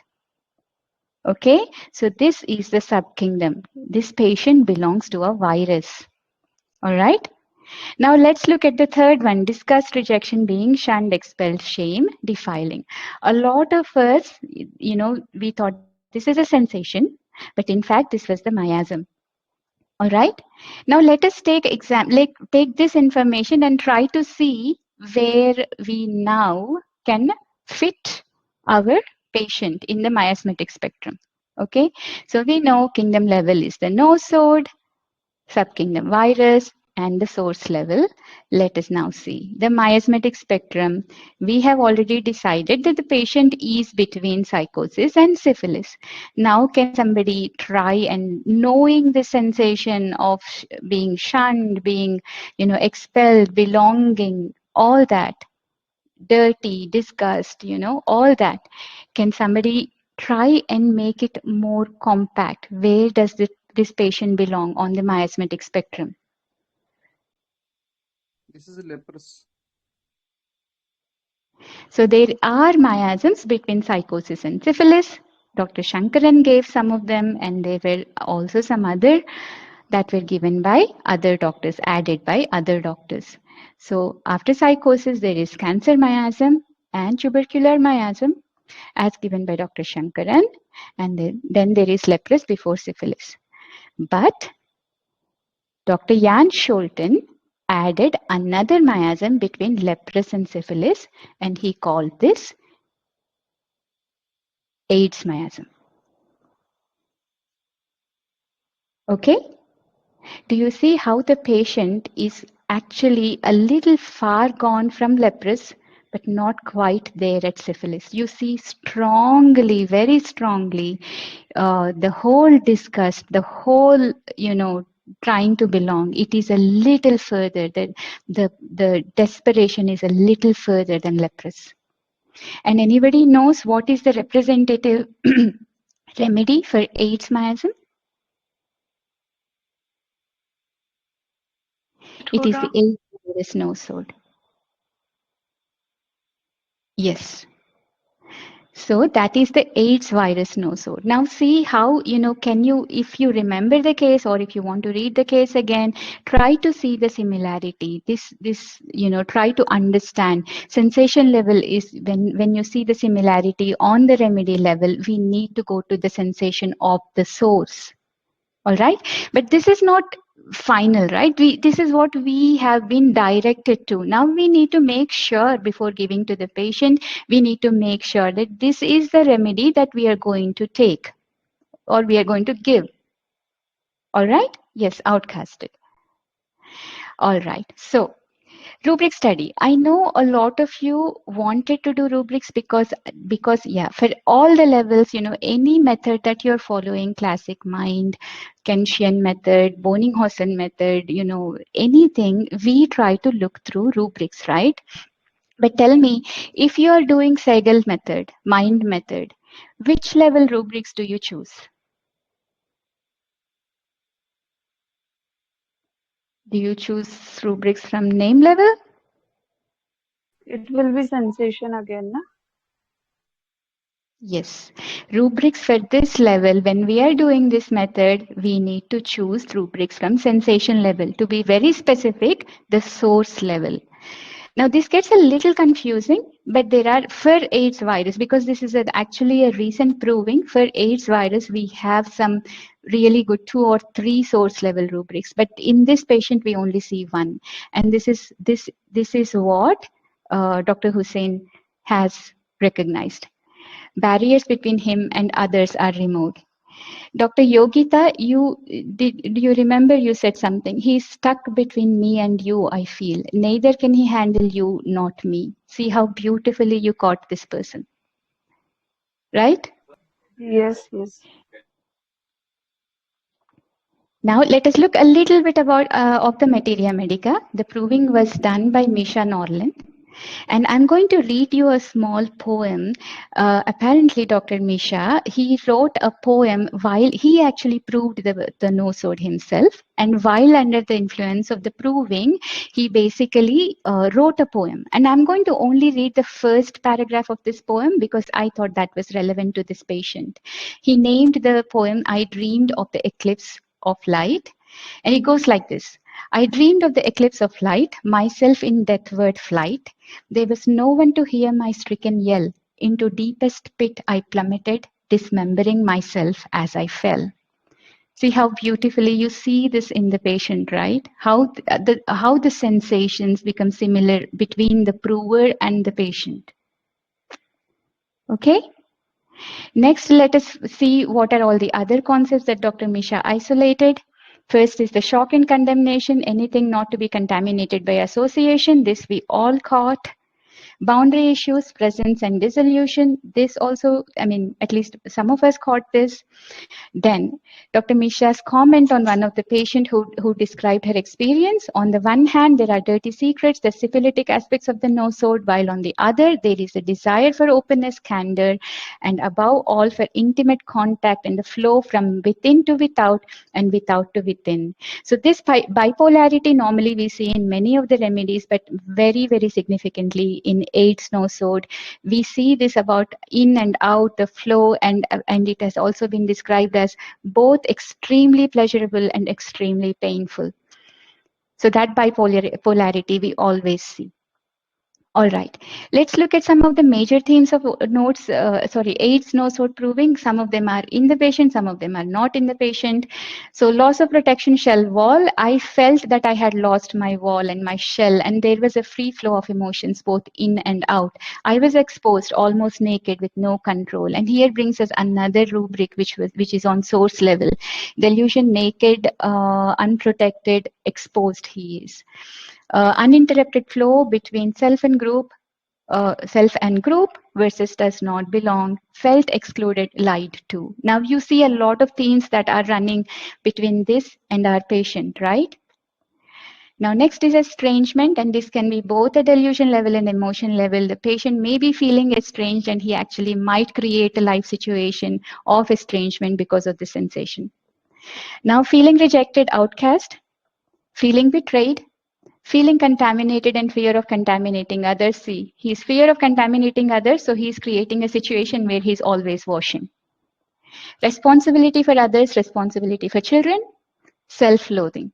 So we see some of them, like I said, in the patient and some not, but these are the themes, major themes. In AIDS nosud, and I also put some on fat level left-sidedness.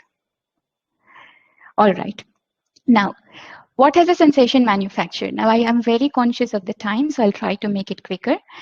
See, do you ever have two patients that come with presenting complaints that are very different? And on fat level, they're very different. On mind level, they're very, very different. But they both get cured by the same remedy. Yes. Yeah. So one patient came to me with cirrhosis of liver, and he decides to drink cold water, but the water, while it gets warmer in the stomach, he feels nauseous and vomits it out. And then he's very happy, communicative, very chirpy, loving person, gives gifts and everything. What remedy comes to mind? Is it phosphorus? Phosphorus. Let us take then now this another patient. He came with a urethral stricture, and on fat level, let's say it has started, or it is aggravated by eating ice creams. And on emotion level, he's a very business-minded person. He's trying to sell you something. He's being very friendly but on the inside, he's actually something completely different. His agenda is different. What remedy comes to mind?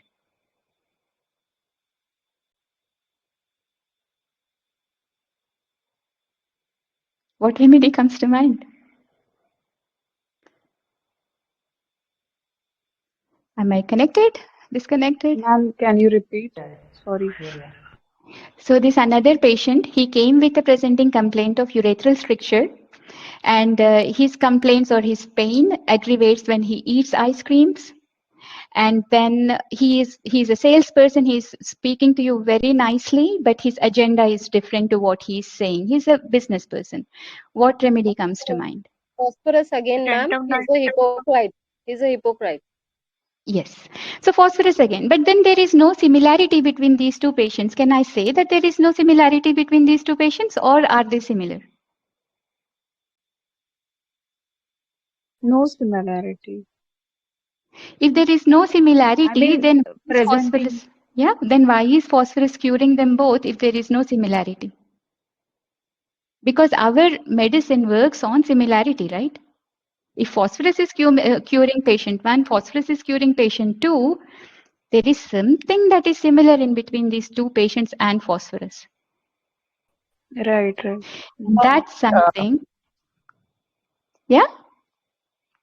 Because sensation levels both are having same feeling, but the way of expression differs.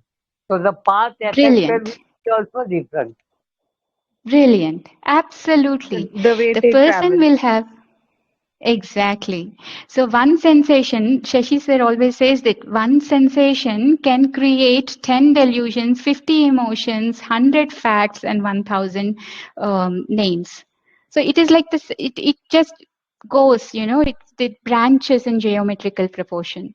So that's why the delusions and emotions that we see are being manufactured by the sensation. It basically depends on the susceptibility of the patient, how he will express, in what level, in what emotional level he is susceptible, he will express that. But the sensation is the same.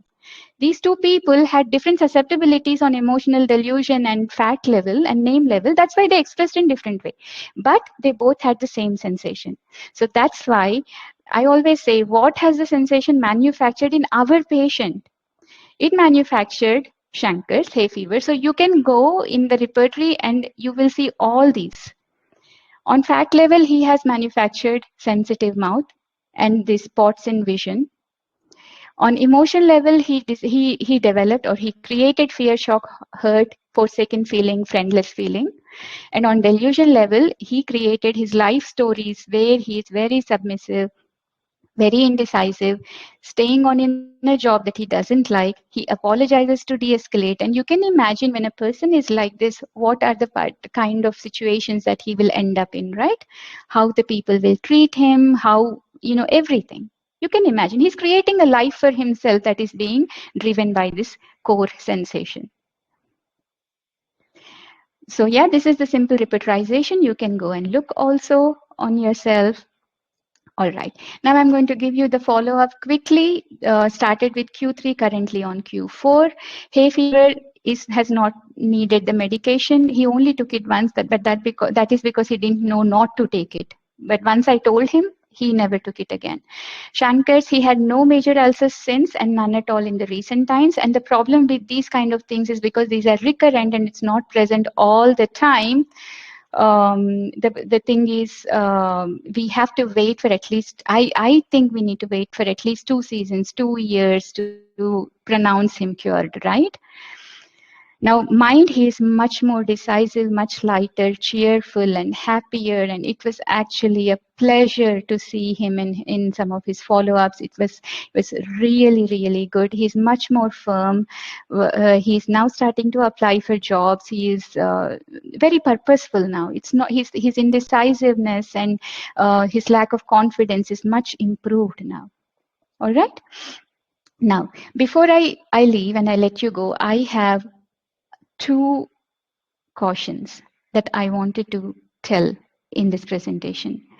See, we all, in this method, it is very, very important for us to first isolate sensation and then follow an order. We need to get to the kingdom first and then to the sub-kingdom and then to the source. The chronology is very, very important. See, many of you got to the sensation of disgust and shunned and people belonging to people. That is the sensation of the sub-kingdom, not the kingdom. Just because we saw that, we immediately thought it could be a lack remedy. Maybe it was. I mean, it could be in a patient, but not in this patient. Right? Because this patient did not belong to animal. He belonged to a no-sode. So it is very important that we follow this chronology. Let's say I have a cousin who is living in 2nd building, Main Street, New York, USA, and she sent me a picture of her building. And if I say I'm living in Australia, and if I have a building similar to this, to what she sent, I'm not going to find her in that building because we are not even looking in the right continent. Right? So it is first, if we want to pinpoint and find my cousin, I need to first go to US and then go to New York and then go to Main Street and then go to 2nd building. So it is very important. Do not get confused with the themes of sub-kingdom, because sub-kingdom themes can be there in any of the kingdom. This thing about disgust and being shunned, it can be there in any kingdom, not just the mammals. Okay? And the second thing I wanted to say is, see, the reason why I want to say this is the landscape that we are in, the homeopathic landscape, is very different to how it was like 8 months ago, 10 months ago to now. Before, I hardly used to see a doctor using the concepts of sensation, but now I see it everywhere. Everybody is saying plants are sensitive, animals are revengeful, and minerals are lacking in confidence and things like that. A lot of doctors are saying this. So I just wanted to say that, there are sensitive animals and minerals. There are plants that are motivated by revenge. Okay, there are minerals that are very, they very angry, very, very outraged. We cannot say, because we see that there are many animals that are emotional, but that emotions are on delusion and emotion level, not on sensation level. The differentiating factor is always on sensation level. We need to find the sensitivity on level 5. Otherwise, don't exclude the remedies. If you get a spongia patient who is crying, don't think this has to be planned. It could be that she's crying on emotional level. Okay, this is very, very important, and I really thought this needs to be clarified. All right, so that finishes my presentation. Thank you so much. And again, I wanted to say here, deep, deep gratitude to my teacher in sensation method, Dr. Shashikant Shinde. Sir, without you, I mean, everything I understand about sensation method is because of you. I cannot express in words my gratitude towards you. Then thank you all for being patient and listening to me. So that takes a lot of patience. You know, it's not just reading the case, but also trying to stay here and learn. And that takes a lot of, attitude and patience and all that. And then before I end, I want to say a very special thank you to Dr. Hussain Mulani, who, he's the main reason why I am presenting today. His main, I'm telling you, his major rubric is pertinacity. He kept asking me again and again and again until I got into it and presented it. But the whole experience I ended up thoroughly enjoying. So thank you, Hussain sir, for giving me this experience. If there are any more questions, yeah? Ma'am, one peek into the rubric chart, ma'am, if you don't mind. Yeah, sure, of course. Ma'am. This one or the next one? Rubric, yes, ma'am. This. Yeah. So I took one rubric. I tried to take one rubric from each level. Okay. Now, please don't. You will not be able to get through the remedy through rubrics unless you're taking only the source rubric. Okay. You see, the source rubric becomes the eliminating rubric in this method. You have to have the source rubric. The rest of it is only for me checking myself if the interpretation or the manifestation is there correctly in the patient or not on these levels. This is really, the rest of it is checking, but the eliminating is the source rubric. Okay? Is that Yes, good? ma'am. It was very, Yes, ma'am. yes, yes. Any Very nice. questions? Any questions, participants? Respected doctors, किसी कुछ पूछना है? शायद से नहीं. Ma'am ने कोई query नहीं छोड़ी है. इतना लाजवाब एक्सप्लेन कर दिया. लाजवाब सेशन रहा मैम आपका. It was really nice listening to you. Speechless है ma'am. आपके लिए. Really nice. आपकी तारीफ अभी शशि सर ही करेंगे. मैं तो इसके लायक भी नहीं कि आपकी तारीफ की जाए, कि मैं क्या तारीफ करूं, जो खुद सिखाने वाला ही सिखाने वाला ही, जब सिखाने वाला खुद ही मतलब बेहाल है आपके प्रेजेंटेशन से, तो एज अ स्टूडेंट मैं आपके बारे में क्या कहूं. लेकिन HSH के प्लेटफॉर्म से एज अ टीम मेंबर मैं आपका शुक्रिया अदा करना चाहता हूं. आप आए, आपने अपना अंडरस्टैंडिंग दिया, और जो HSS के थ्रू सेंसेशन मेथड का कोर्स हुआ और उसमें आपने पार्टिसिपेट किया, सारे ग्रुप को आपकी वजह से बहुत कुछ सीखने मिला. आपको ग्रेटिट्यूड अदा करते हैं उस चीज के लिए. और ये अभी जो वीडियो YouTube के जरिए लोगों के तक पहुंचेगा, कई दिनों तक रहेगा, या आने वाली जनरेशन्स भी देखेंगी, डॉक्टर्स देखेंगे, जहां तक भी ये बात पहुंचेगी, तो मैं आप सभी से ये रिक्वेस्ट करूंगा कि आप जहां कहीं भी हो, दुनिया के किसी कोने से भी देख रहे हो, सुन रहे हो, तो आप सेंसेशन मेथड को सीखने की कोशिश करें, जानने की कोशिश करें. और HSH के जो प्लेटफॉर्म पे आते हैं, बार बार HSH के जो YouTube के वीडियोस देखते हैं, अगर वो इस वीडियो को देखे, केस को देखे, प्रेजेंटेशन को देखे, तो उनको भी मैं इनविटेशन दूंगा कि आप भी HSH के जरिए होने वाले सारे कोर्सेस में एडमिशन्स ले, एनरोल करें. और अभी हाल ही में हमने HSS के अंडर ही सेंसेशन मेथड का बेसिक फाउंडेशन कोर्स डिजाइन किया है, जो कि 5 सितंबर से स्टार्ट होने जा रहा है. तो सबको ये मैं इनविटेशन दूंगा कि आप अगर सीखना चाहते हैं, जिस तरह श्रावंती मैम ने अपना हासिल किया, इस मेथड को सीखकर प्रेजेंट किया केस, तो आप भी आए, आगे बढ़कर और ज्वाइन हो जाए.